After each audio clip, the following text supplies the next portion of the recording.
So today, this card, when I see this card, boy, do I have a message for you.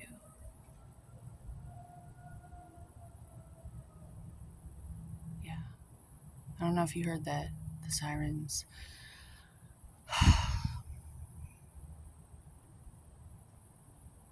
There's so many things I see in this, and the cups is the last thing that I notice.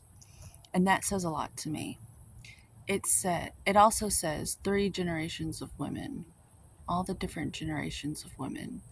The grandmother in the red, the granddaughter with the yellow over the white, with the flowers in her hand, and the mom, the bridge in between with the white, the bride, is what she's standing out today to be.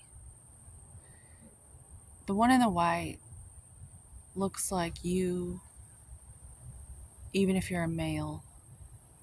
Today it said the Statue of Liberty, and she's looking at us. And the Statue of Liberty stands for liberty, but it also reminds us of independence. And I think a lot of us right now, that's our mission, is how to become independent so that we can, because we all have this vision of a better world, better conditions, better treatment. And we all know better treatment in theory because of what we've all been through in our own unique circumstances, from the generational ailments that haunt us all, that many of us have incarnated as a response to nature itself. Necessity is the mother of invention.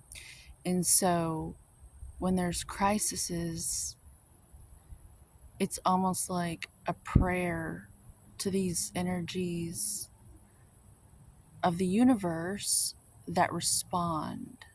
And that is most of us that choose to answer the call.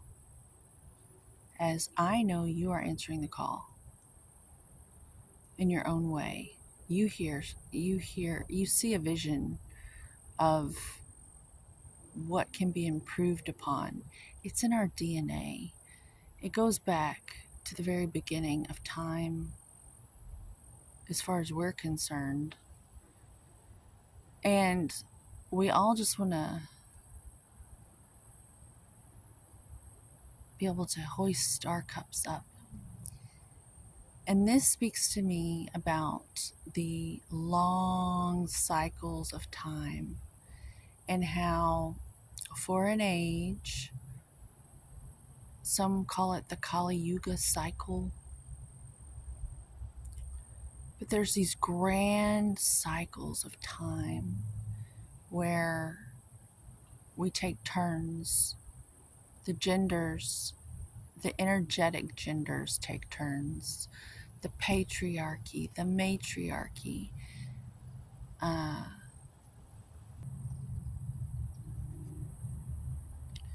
Right now, we are entering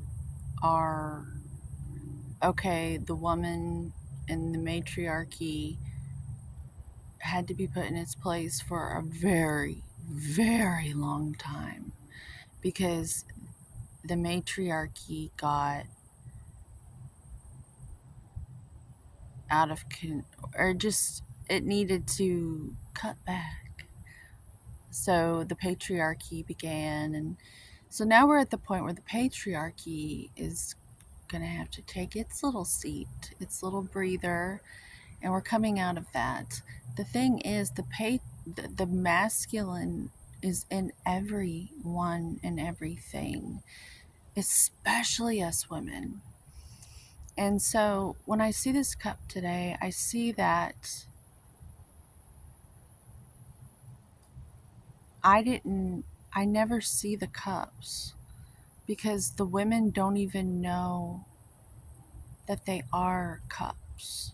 They've been cups. and they've been holding on to so much for so long, for so many people, trying to make all this work, that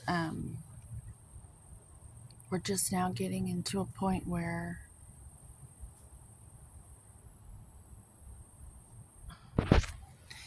if you'll notice, the one in the red, which stands for the grandmother, she doesn't have anything in her left hand. This card is flipped because it's on the cell phone, but that is her left hand that's hanging. There's nothing there because they didn't, they kind of broke her generation like a dog, her will, um, so that she would be subservient like a dog or a horse in the ways of the feminine, to where she'd just do what she was told and wouldn't ask any questions. And so, out of desperation and sadness and depression, in her cells, in her heart, and everything, in moments of her alone time that she never probably spoke on, women all over the world during this generation had babies. It was like a comfort or something. They just wanted somebody to love. And so you have the woman in the white, the daughter, and she was raised by the woman who didn't have anything to give her. And by anything, I mean emotional support. The way women are truly gifted, and where we are the best, that's just the best place for our natural abilities to be moral support and cheerleaders, because energy is priceless. People hire Anthony Robbins and people like him for, you know, that's all I have to say. And that makes a huge, significant impact. Just mentioning his name, everyone knows. Um, it's because he's got good energy and they go listen to him talk. Well, he's got good feminine, these are feminine things. In the ideal household, that's what the woman would be doing. She would be keeping the emotional realms of the house safe, like a security detail in those realms, in the emotional realms of the home. That way we can raise families to be emotionally safe. Well, when we break women like dogs and we get them to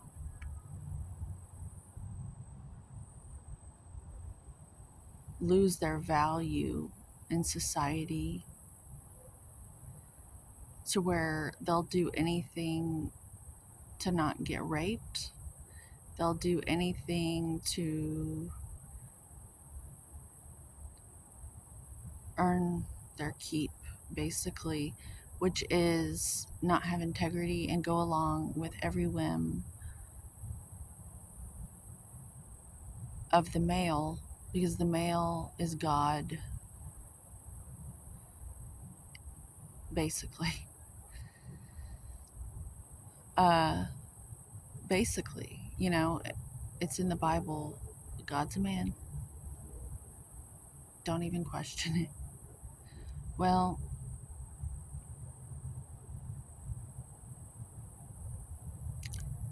we're learning that there's another part altogether, and we're coming out of that right now. And that's what she stands for today, because like I said, the Statue of Liberty, I'm getting like a feeling of independence in the men and women today, the feminine within us all. We're looking for independence to create this vision we see of better conditions in these emotional realms that none of us have been trained in, because the generation before was broken of that spirit just to get the job done. And, it was probably out of love most of the time and fear because of love and the lack of it. That, that generation didn't have their needs met emotionally. And so they had this generation. And then the grandchildren, I see the gift of this generation is they're naturally happy with the yellow, joyful shoes. The colors speak to me. Yellow is joy, red is Mars and kind of like war and energy and such. So that's where this red and the lack and kind of like militant upbringing in terms of don't feel anything, lock it away. And then they have children. And then these children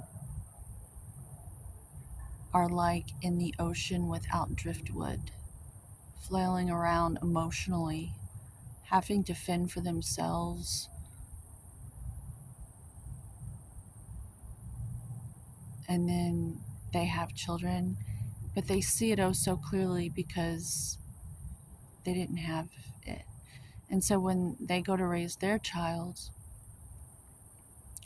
oftentimes these children are reincarnated from the casualties of this generation because a lot of people were unalived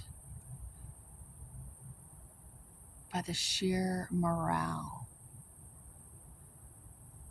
the will to live was taken from the individuals to where they didn't want to live anymore.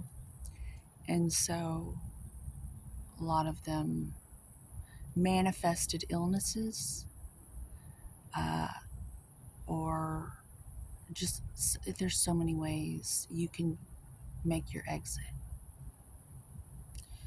Uh, but these grandchildren are coming in with heavy spiritual awareness because I see the blue shoes and I see that they are pure underneath, but they're learning how to wear this yellow garment of joy to help these folks that are still around transition in a very healing way. It's fulfilling the needs of that generation.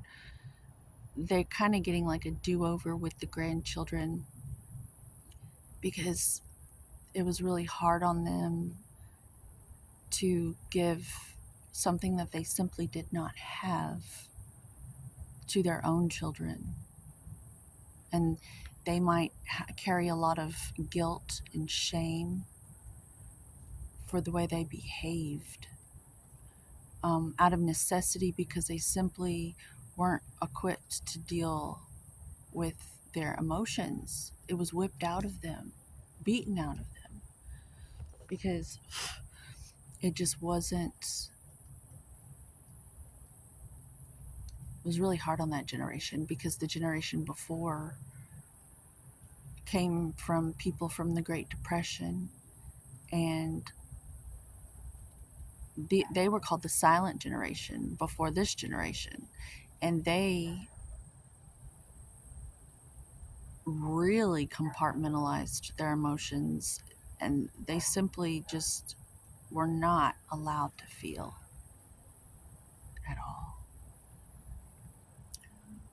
But what lurks beneath the surface often comes out when you think nobody's watching. And so this generation was stuck with the silent generation parents behind closed doors, and they weren't so silent. These kids were like sacrifices in a way because they were like these empty vessels for all the dissatisfaction and fury and irritability of the silent generation that wasn't so silent behind closed doors. They had these low-hanging fruit children to dump it into. And that's just what they had to do. We don't blame them at all. Oftentimes, these are really good people that we actually respect a great deal, uh, because they had their own battle in this great cycle. They served what they could. They took care of what they could. They bailed out the consciousness in the way that they could, and they helped consciousness evolve in the way they could with what they had available. And consciousness is completely unfolding like a flower, and this is just, there's no judgment here, there's no blame. And that's another thing. Us women have to come together, because in order to be responsible and mature and wise, we realize that there isn't anyone to point the finger at. Oftentimes we want to be able to go after someone, to get a recovery, like when you sue someone and you get, you know, they pay you if you win the case. And you can't, I guess spiritually you get some credit there. But, ouch. The point is, when you become wise, there's no finger to point but at yourself, and to take responsibility for your own part in the story. So that is us women.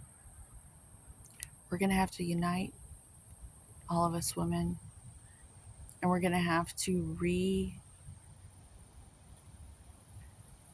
repair grandmother wisdom, and sing about it, talk about it. The grandmother wisdom, I call it grandmaster. You don't have to be a more mature, like, I'm not talking about women who've given birth and then their children give birth. I'm talking about grandmother, mother nature, grandmaster, like a 33-degree Masonic Mason, a grand master, a grandmother wisdom. And it's available to us all, male or female, in the internal realms. And it's coming out a little bit in each of us. And I'm just doing my part to speak on it, because I see it, I'm aware of it. And I'm a willing participant to allow it to utilize my voice to speak on it, and to give you courage, because you're going to need to talk about it too. So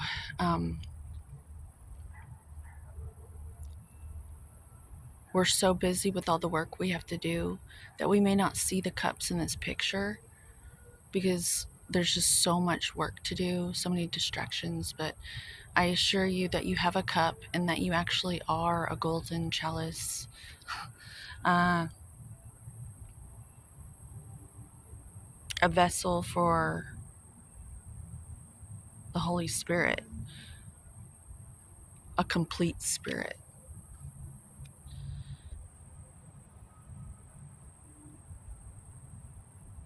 to hold the line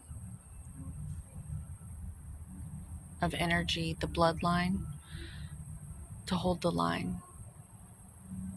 So hopefully this meant something to someone.